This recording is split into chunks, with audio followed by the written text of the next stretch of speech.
வணக்கம் நட்புகளே, மேகவாணி ஆடியோ நாவல் சேனல்களுக்கு உங்களை அன்புடன் வரவேற்பது நான் உங்கள் ஆர்ஜே காமாட்சி. அத்தியாயம் 29. திடீரென ஏற்பட்ட நிகழ்வில் கார் ஓட்டிக் கொண்டிருந்த சஜித் நிலை குலைந்து போனாலும் நொடி நேரத்தில் சுதாரித்து காரை கண்ட்ரோலுக்கு கொண்டு வர விழைய அது முடியாமல் போஸ்ட் கம்பத்தின் மீது டொம்மென முட்டினான். நல்ல வேளையாக காரில் ஏறியதுமே ஸ்வரூப் அவர்களை சீட் பெல்ட் போட வைத்ததால் அத்தனை பேரின் முன்பும் ஹேர்பேக் வந்து காப்பாற்றியது. சீட் பெல்ட் போடலனா இந்நேரம் அப்பளம் மாதிரி நொறுங்கி இருப்போம் என அந்நிலையிலும் அப்பளத்தை நினைவு கூர்ந்த அஷிதா உற்சவி மயங்கி இருப்பதை கண்டு ஷவி டால்ஸ் என எழுப்பினாள். சட்டென ஏற்பட்ட நிகழ்விலும் கண்ணாடி துண்டுகள் நெற்றியை பதம் பார்த்ததிலும் மயங்கிவிட்டால் போலும். அனைவருக்குமே சிறு சிறு காயங்கள் ஏற்பட்டிருக்க ஜோஷித்திற்கு ஏற்கனவே அடிப்பட்ட கையிலேயே மீண்டும் அடித்து விட்டது. அதில் அவன் கையை பிடித்து கொண்டு வலியில் துடிக்க ஸ்வரூப் அவனது கன்னத்தில் பதிந்த கண்ணாடி துண்டுகளை வேகமாக எடுத்துவிட்டு அவன் அருகில் வந்து பதறினான். ஆர் யூ ஆல்ரைட் ஜோ என்றதும் அவன் வலியை பொறுத்து கொண்டு என தலையாட்டினான். ப்ளீடிங் ஆகுதுடா, இங்க காட்டு என்றவன் அவனது உள்ளங்கையில் வழிந்த ரத்தத்தை பொருட்படுத்தாமல் ஜோஷித்தை கண்டு பதற, ப்ளீடிங் ஆனாதான் பேசுவியாடா என கேட்டு கண் கலங்கினான் ஜோஷித். முட்டாள்தனமா பேசி என் கோபத்தை அதிகப்படுத்தாத ஜோ. நீதான் முதல்ல மூஞ்சிய திருப்பிட்டு போன, நான் இல்ல. என்னமோ நான் உன்னை ஒதுக்கி வச்ச மாதிரி பேச்ச பாரு என கடிந்தவனிடம் சாரி சொல்றேன்ல என்றான் தலையை ஆட்டி. அடே நாசமா போனவங்களா, சாரி பூரியெல்லாம் அப்புறம் சொல்லுங்க, முதல்ல எங்களை காப்பாத்துங்கடா என விகானா காட்டுக்கத்தாக கத்த அவர்களின் சம்பாஷணையை கேட்டுக்கொண்டே காலில் ஏற்பட்ட அடியுடன் மற்றவர்களை வெளியில் கொண்டு வர முயன்றான் சஜித். வர வர நீயும் இந்த கேடி மாதிரி சாப்பாடு பத்தியே பேசுற என்று அவளை கிண்டலடித்தபடி வெளியில் இழுக்க, ஐயோ அம்மா என தோள்பட்டையை பிடித்தபடி இறங்கிய விகானா, இந்த கலவரத்துல உனக்கு கமெண்ட் கேக்குதுல்ல என சஜித்தை முறைத்திட அவன் அஷிதாவை மெல்ல கைப்பற்றி வெளியில் இழுத்தான். அவளது கைகளிலும் அடிபட்டு ரத்தம் வந்திருக்க அதனை கண்டு அவன் மனதும் பதற்றம் கொண்டது. ஏ, வேற எங்கேயும் அடி இல்லல்ல அவன் கனிவுடன் கேட்டதில், இல்ல காட்சில்லா, ஷவிதா மயங்கிட்டா என பயத்துடன் இறங்க அதற்குள் மற்ற இரு ஆடவர்களும் அவர்களை நெருங்கினர். சஜித் காலை ஊன்ற இயலாமல் தடுமாற அவனை பிடித்து கொண்ட ஸ்வரூப், கால்ல என்னடா ஆச்சு, நிக்க முடியுதா என தவிப்புடன் கேட்டான். முடியுதே, உனக்குதான் ரொம்ப காயமா இருக்கு ஸ்வரா என வருத்தத்துடன் கூறிட, இல்ல லேசான காயம்தான் என்றவன் உற்சவியை காரிலிருந்து தூக்கினான். ஏய் திருடி விஷா, இங்க பாரு, கண்ண திற என அவள் கன்னத்தில் தட்டியவன் தரையில் போட்டு தலையில் எதுவும் அடிபட்டிருக்கிறதா என சோதித்து பின் நிம்மதி கொண்டான். கார்ல தண்ணி பாட்டில் இருக்கு, எடு என்று விகானாவிடம் கூற அவள் வேகமாக செயல்பட்டாள். அஷிதாவிற்கு எப்போது வேண்டுமானாலும் அழுகை வெடிக்கும் நிலையில் இருந்தது.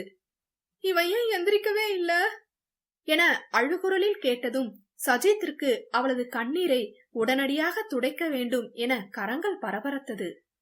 அதற்குள் ஜோஷித், பயத்துல மயங்கி இருப்பாஷி, ரிலாக்ஸ் என அவளை சமன்படுத்த முகத்தில் நீர் தெளித்ததும் கண்ணை சுருக்கி விழித்தாள் உற்சவி. ஷவி என விகானாவும் அஷிதாவும் அவளை கட்டிக்கொள்ள அவளுக்கு தலை கிண்ணென வலித்ததோடு நடந்ததும் நினைவு வந்து அவர்களை அணைத்து கொண்டாள். 2 பேரும் ஓகே தானே என்றவளின் பார்வை அவர்களை அவசரமாக ஆராய, எங்களுக்கு ஒண்ணுமில்ல, நீதான் மயங்கி எங்களை பயமுறுத்திட்ட என விகானா குறைப்பட்டதில் உற்சவி ஆடவர்களையும் ஒரு முறை பார்த்துவிட்டு ஸ்வரூப்பின் கன்னத்தின் ஓரத்தில் வழிந்த குருதியை கை காட்டினாள். ரத்தம் வருது உனக்கு என்றவளை மேலிருந்து கீழ் வரை ஒரு முறை தனது எக்ஸ்ரே பார்வையில் பதிய வைத்து காயத்தை சோதித்தான். அவன் பார்வை அவளை எப்போதும் போல ஃப்ரீஸ் ஆக்கிட சட்டென நினைவு வந்தவளாக, நிக்கி நிக்கி எங்க என பதற்றத்துடன் கேட்டாள். அவன் இப்பதான் கார்ல இருந்து இறங்கினா என ஸ்வரூப் நிமிரும் போதே நிகிலன் அவர்களிடமிருந்து தப்பித்து சாலை மாறி செல்வது தெரிந்தது. நொடி நேரத்தில் அவனது விழிகள் ரௌத்ரத்தை கக்க, டேய் டேய் நில்லுடா என அவன் பின்னே செல்ல போனான். உற்சவியும் அவனை தொடர அவர்கள் எதிர்பாராத நேரம் எதிரில் வேகமாக வந்த வேன் ஒன்றில் மோதி தூக்கி எறியப்பட்டான் நிகிலன். ஷிட் ஷிட் ஷிட் என காலை தரையில் உதைத்தவன் வேகமாக அங்கு செல்ல உற்சவி அதே இடத்திலேயே உறைந்து நின்று விட்டாள். இரத்த வெள்ளத்தில் உயிருக்கு போராடி கொண்டிருந்தவனை கையில் அள்ளிய ஸ்வரூப், பைத்தியமாடா நீ, என்கிட்ட இருந்து தப்பிச்சு போய் என்னடா பண்ண போற என கடிந்து கொண்டு, சஜி ஆம்புலன்ஸ்க்கு போன் பண்ணு என்று எதிர் சாலையில் இருந்தே கத்தினான். அவன் ஏற்கனவே ஆம்புலன்ஸிற்கு போன் செய்திருந்ததில், கொஞ்சம் பொறுத்துக்கோ, ஹாஸ்பிடல் போயிடலாம் என நிகிலனிடம் பேச்சு கொடுத்து கொண்டே இருந்தான் ஸ்வரூப். அவனோ, சார் ஷாவி என்ன மாதிரி இல்ல என குழறலாக ஏதோ கூற, ஸ்ட்ரெயின் பண்ணாத நிகிலன், ஹோல்ட் பண்ணு பிளீஸ் என்றவனுக்கு உற்சவியின் தோழன் என்பதாலேயே அவனை காப்பாற்ற எண்ணினான். அவனுடன் சேர்ந்து உண்மைகளும் அல்லவா புதைந்து போகும். ஆனால் இப்போது அனைத்தையும் விட அந்த இளைஞனின் உயிரே முக்கியமாக பட்டது. அவனை விட 4-5 வருடம் சிறியவனாகத்தான் தெரிந்தான். நிகிலன் மூச்சை இழுத்து பிடித்து கொண்டு, அவ கேளுங்க, ஏன் ஜுவானலுக்கு வந்தான்னு என் ஃப்ரெண்டு ஒருத்தி எங்க கூட தான் இருந்தா. ஷவி விளக்கம் கண்டு பிடி என விட்டு விட்டு ஏதேதோ பேசியவனின் வாசகங்களை கோர்த்து அர்த்தத்தை உணரும் முன்னே நிகிலனின் உயிர் பறவை விடுதலை பெற்று சென்றது. நிகிலன் நிகிலன் இங்க பாரு என அவனை உலுக்க அவனிடம் அசைவே இல்லை என்றதும் சொருப்பிற்கு ஆதங்கம் பொத்து கொண்டு வந்தது. வாகனங்கள் அதிகமாகவும் வேகமாகவும் வரும் சாலையாதலால் சஜித் சாலையை தாண்டி வந்து அவன் இறந்ததை கண்டு நொந்தான். அவர்களின் பாவனைகளை வைத்தே உற்சவி நடந்ததை புரிந்து கொள்ள ஏனோ வற்றி போயிருந்த கண்களிலிருந்து கண்ணீர் உற்பத்தியானது. ஜோஷித்தும் சஜித்தின் பின்னே செல்ல எத்தனிக்க அவனால் முடியத்தான் இல்லை. விகானாதான் அவனது கையை இறுக்கமாக பற்றி கொண்டாலே. நடந்த விபத்தை நேரில் கண்டு அவளுக்கு கை காலெல்லாம் உதறியது. நீ இரு ஜோஷ், எனக்கு பயமா இருக்கு என அப்பட்டமாக பயத்தை காட்டியவளை தனியே விட்டு செல்ல இயலாமல் அவள் கையை ஆதரவாக பற்றி கொண்டான். அஷிதாவும் மிரண்டு உற்சவியை பார்க்க அவளது கண்ணீரை கண்டதும் டால்ஸ் என பக்கவாட்டிலிருந்து அணைத்துக் கொள்ள ஆம்புலன்ஸும் வந்தது. அதற்குள் நிகிலனை தூக்கி கொண்டு இருவரும் ஆம்புலன்ஸிற்கு வர ஸ்வரூப் உற்சவியின் கலங்கிய கண்களை சலனமற்று பார்த்தான். உள்ளுக்குள் பெரும் சலனமே தாண்டவமாடியது. அதனை வெளிக்காட்டும் நிலையில் அவன் இல்லை. நிரந்தர துயில் கொண்ட தோழனை பார்த்து இதழ்களை கடித்து கேவலை அடக்கியவள், சாகரத்துக்காகத்தான் என்ன பார்க்க வந்தியாடா என கேட்டாள் ஆயாசமாக. கூடவே சொரூப்பின் மீதும் கடும் கோபம் வந்தது. அவனது சட்டையை பிடித்தவள், இப்ப உனக்கு நிம்மதியா? இப்படிதான் எங்களையும் நீ சாகடிக்க போற. இவனை அப்பவே விட்டிருந்தா இப்ப செத்திருக்க மாட்டான்ல என வெறி பிடித்தவள் போல கத்திட அவளை நிதானமாக ஏறிட்டவன், விட்டிருந்தா மட்டும் உயிரோட இருந்திருப்பானா? நாம கிட்ட மாட்டினது தெரிஞ்சு என் எதிரியே கொன்னுருப்பான்.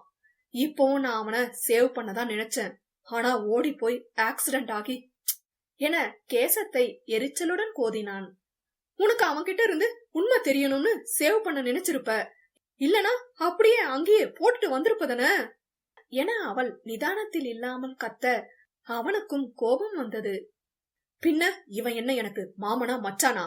கொலைகாரன் தானே, கொலைகாரனை காப்பாத்த துடிக்க வேண்டிய அவசியம் இல்ல என்று பல்லை கடித்தான். அவளோ சீரலுடன், அவன் கொலை பண்ணத நீ பாத்தியா? அவன் அப்பாவை கத்தியால குத்திட்டான். ஏன் தெரியுமா? அவனோட அம்மாவை அடிச்சே அந்த ஆளு கொல்ல பாத்திருக்கான். அவங்கள காப்பாத்த அவரை தாக்க நினைக்கும் போது கத்திய காட்டி மிரட்டி குத்தி தள்ளி விட்டுருக்கான். அதுல குத்தனா செத்து போவாங்கன்னு கூட தெரியாத வெறும் 9 வயசு அவனுக்கு. நடந்தது புரியறதுக்கு முன்னாடியே தண்டனை. இப்ப வர அவனை எல்லாரும் கொலைகாரனாதான் பாக்குறாங்க. ஆனா என் கண்ணுக்கு அவன் கொலைகாரனா தெரியல. என் கண்ணுக்கு அவன் பயங்கரமானவனா தெரியல. முதல்ல எல்லாத்தையும் இழந்து நான் ஜுனைலுக்கு போகும்போது என்ன ஆர்வமா பார்த்து பேசின 13 வயசு சின்ன பையனாதான் இப்பவும் எனக்கு தெரியறான். அதையெல்லாம் உங்கள மாதிரி டாப் கிளாஸ் பில்லியனர்ஸ்க்கு புரிஞ்சுக்க முடியாது, புரிஞ்சுக்கவும் மாட்டீங்க என்று கொந்தளித்தாள். சினம் அளவுக்கு அதிகமாக மீறியதில் அதனை அடக்க முயன்றவளுக்கு மேல்மூச்சு கீழ்மூச்சு வாங்க மீண்டும் மயங்கி சரிந்து விட்டாள். அவளது பேச்சில் வாயடைத்து போன ஸ்வரூப் அவ்தேஷ் அவள் விழும் முன்னே இடையோடு அணைத்து பிடித்து கொண்டான். ஜோஷித் தான், இவன் செத்து போவான்னு நம்ம என்ன கனவா கண்டோம், இவ இந்த குதி குதிக்கிறா என பெருமூச்சு விட்டு நிகிலனை பார்க்க இப்போது மற்றவர்களுக்கும் அவனை கொலைகாரனாக பார்க்க இயலவில்லை. எல்லாம் கை மீறி போகுது ஸ்வரா. சஜித் குழப்பம் முடிச்சுடன் கூற, ஸ்வரூப்போ தன் மீது சாய்ந்திருந்த பெண்ணவளின் அழுத்த முகத்திலேயே தஞ்சம் கொண்டிருந்தான். யார் இவள்? பார்க்கும் பொருட்களையெல்லாம் பறித்து திருடும் சாக்கில் பகலவனின் மனதையும் சேர்த்து திருடும் பஞ்சு பொதி இவளோ? அத்தியாயம் 30. சித்தூரில் அமைந்திருந்த மல்டி ஸ்பெஷாலிட்டி மருத்துவமனையில் ஆளுக்கு ஒரு பெட்டில் அமர்ந்திருந்தனர். நிகிலனின் இறுதி சடங்கை அங்கேயே செய்ய வைத்திருந்தான் ஸ்வரூப் அவ்தேஷ். மற்றவர்களின் காயங்களுக்கும் கட்டிடப்பட்டிருக்க உற்சவியின் முகம்தான் இத்தனை நாட்களில் இருந்த குறும்புத்தனத்தை தொலைத்திருந்தது. ஃபீல் பண்ணாத ஷவி. அஷிதா கட்டு போட்டிருந்த உள்ளங்கையை கொண்டு அவள் தோள் மீது கை வைக்க, நான் ஃபீல் பண்ணல என்றால் தன்னை மறைத்து கொண்டு. அதான் உண்மையே எழுதி ஒட்டியிருக்கே என்று விகானா வருத்தத்துடன் கூற, உற்சவி ஒன்றும் சொல்லவில்லை. அவளது அமைதி அவர்களுக்கே புதிதாக இருக்க ஆடவர்கள்தான் ஒருவரை ஒருவர் பார்த்து கொண்டனர். கேடி, முதல்ல எல்லாரும் சாப்பிடுங்க, கடைசியா எப்போ சாப்பிட்டோம்னு கூட ஞாபகம் இல்ல என சஜித் கூறியதும் அவள் தனது கையை பார்த்து கொண்டாள். பார்சலில் சப்பாத்தி மட்டும் இருக்க, உங்க பாசத்தை கண்டு நான் வியக்கிறேன். ஆனா உன் பாசமெல்லாம் செல்லா காசு காட்சில்லா. இந்த கைய வச்சு சப்பாத்திய பிச்சு சாப்பிடுற அளவு எனக்கு பொறுமை இல்ல என வராத கண்ணீரை துடைத்து கொள்ள சஜித் இதழ் கடித்து முறுவலை அடக்கினான். விகானாதான், நான் ஊட்டி விடுறேன்டி, நீ முதல்ல சாப்பிடு என்று அவளுக்கு ஊட்ட தொடங்க, ஜோஷித், நீ அவளுக்கு ஊட்ட ஆரம்பிச்சா இன்னைக்கு முழுக்க ஊட்டிக்கிட்டே இருக்க வேண்டியதுதான் என கிண்டல் செய்ததும் சஜித் ஃபேக்ட் என்று அவனை ஆமோதித்தான். பொறாம புடிச்ச பாய்ஸ்டா நீங்க என சினிங்கி முறைத்தாள் அஷிதா. அவனுங்க கிடக்குறானுங்க, இன்னும் 4-5 ஆக்சிடென்ட் பார்க்க உடம்புல தெம்பு வேணா, நல்லா சாப்பிடு டால்ஸ் என விகானா கூறியதும் அவளுக்கு சப்பாத்தி தொண்டையில் சிக்கியது. அடி பாதகத்தி, ஒரு ஆக்சிடென்ட்டுக்கே நான் உயிரோட தான் இருக்கேனா இல்ல ஆவியாகி உங்க கூட பேசிட்டு இருக்கேனான்னு இன்னும் டவுட்ல இருக்கேன். இதுல 4-5 வேறையா என மிரண்டவள், ஷவி டார்லிங், நம்ம எப்படியாச்சும் இவனுங்க கிட்ட இருந்து ஓடி போயிடலாம் என்றாள் பாவமாக. அவளது பேச்சு அனைவரையும் சற்று இயல்பாக்க உற்சவியும் முதல்ல அத பண்ணலாம் என்றதும், பண்ணலாம் நீயும் சாப்பிடு என்று விகானா அவளுக்கும் ஊட்டி விட்டாள். விகானாவை ரசனை பொங்க வருடிய ஜோஷித், நமக்கும் தான் கையில அடிபட்டிருக்கு, நமக்கு யாரும் ஊட்டி விட மாட்டாங்க என சலித்து கொண்டு பாக்கெட்டில் எதையோ தேட, சஜித், இதுதானே தேடுற என அவனது சிகரெட் பாக்கெட்டை எடுத்து காட்டினான். அதை ஏண்டா எடுத்த என அதனை வெடுக்கென பிடுங்கி பற்ற வைக்க போனவனை அத்தனை நேரமும் யோசனையில் எங்கோ வெறித்து கொண்டிருந்த ஸ்வரூப் அவ்தேஷ் திரும்பி முறைத்தான். இவன் வேற என புலம்பிக் கொண்டு, செம்ம டென்ஷனா இருக்குடா பிளீஸ் என்று அவசரமாக ஒன்றை பற்ற வைக்க விழைந்தவன், சாப்பிடும்போது மூச்சு முட்டும் ஜோஷ் என்ற விகானாவின் சினிங்கிய குரலில் அதனை தூக்கி எறிந்துவிட்டு எரிச்சலுடன் முணுமுணுத்தான். ஸ்வரூப் அவன் அருகில் வந்து சப்பாத்தியை பீத்து ஊட்டிவிட, நீ இனிமே என்கிட்ட பேசுவன்னு சொல்லு, அப்பதான் நான் சாப்பிடுவேன் என்று முரண்டு பிடித்தான் ஜோஷித் அவ்தேஷ். ஐய, இவனுங்க இம்ச தாங்க முடியல, அதான் அப்பப்ப நீங்களே பேசிக்கிறீங்களே, அப்புறம் ஏண்டா என்னமோ பல வருஷமா பேசாம இருந்த மாதிரி பில்டப் தர்றீங்க என்று விகானா சலித்து கொள்ள, அஷிதா வாயில் வைத்த சப்பாத்தியுடன், இதத்தான் நானும் சொல்ல வந்தேன் என்று குழறலுடன் கூறினாள். நீ ஒன்னும் சொல்ல வேணா கேடி, மூடிட்டு முழுங்கு என்று அஷிதாவை அடக்கிய சஜித், பட் எனக்கு இந்த டீலிங் எல்லாம் இல்ல, செம்ம பசிடா குடு என வாயை திறக்க ஸ்வரூப் இருக்க மறைந்து மென்முறுவலுடன் அவனுக்கு ஊட்டினான். ஜோஷித்திற்கு காதிலிருந்து புகை மட்டுமே வரவில்லை, புசுபுசுவென கோபம் வர கடுப்பாக அமர்ந்திருந்தான். கடுப்பாகுதா இப்படிதான் நீ தினமும் ஒரு போட்டோ உடைக்கும் போது எனக்கும் இருக்கும் என்று ஸ்வரூப் வாரினான். இருக்கிற கோபத்துல உன் மண்டைய உடைக்காம இருந்தேன்னு சந்தோஷப்படு என ஜோஷித் முறுக்கிக் கொள்ள, ஆஹா உடைச்சுதான் பாரேன் என்று செல்லமாக அவன் தலையில் தட்டியவன் கனிந்து ஜோஷித்தின் முன் சாப்பாட்டை நீட்டி வாயத்திர என்றான் அதிகாரமாக. அதில் அவசரமாக அதனை வாங்கிக் கொண்டவன் கலங்கிய கண்களை சட்டையில் துடைத்துக் கொள்ள சஜித்திற்கும் சந்தோஷத்தில் முகம் மலர்ந்தது. வெகு மாதங்கள் கழித்து மூவரும் ஒன்றாக உணவருந்தியதில் மனதிலும் சிறு நெகிழ்வு. இனி இப்படி ஒரு பிரிவினை தங்களுக்குள் உருவாக்கிக் கொள்ள கூடாது என்று முடிவெடுத்துக் கொண்ட ஜோஷித் அதனை கடைபிடிக்க வெகுவாய் சஞ்சலப்பட போவதை உணராமல் விட்டுவிட்டான். உணவு உண்டு முடிக்கும் வரையிலும் உற்சவி யாரையும் நிமிர்ந்து பார்க்கவில்லை, பேசவும் இல்லை. சில நிமிடங்கள் கழித்து ஜோஷித் தான் ஆரம்பித்தான். நிகிலன் ஒரு பொண்ணோட பேர் சொன்னானே, அவ யாருன்னு தெரியுமா உனக்கு என உற்சவியிடம் விசாரிக்க அவனை நிமிர்ந்து முறைத்தவள், இப்ப உங்களுக்கு என்கிட்ட இருந்து டீடைல்ஸ் வேணும் அதானே? அதுக்குதான் இப்படி பெரிய ஆஸ்பத்திரிக்கு கூட்டிட்டு வந்து சாப்பாடு வாங்கி கொடுத்து கேர் பண்ணிக்கிற மாதிரி நடிக்கிறீங்க என்று பொங்கினாள்.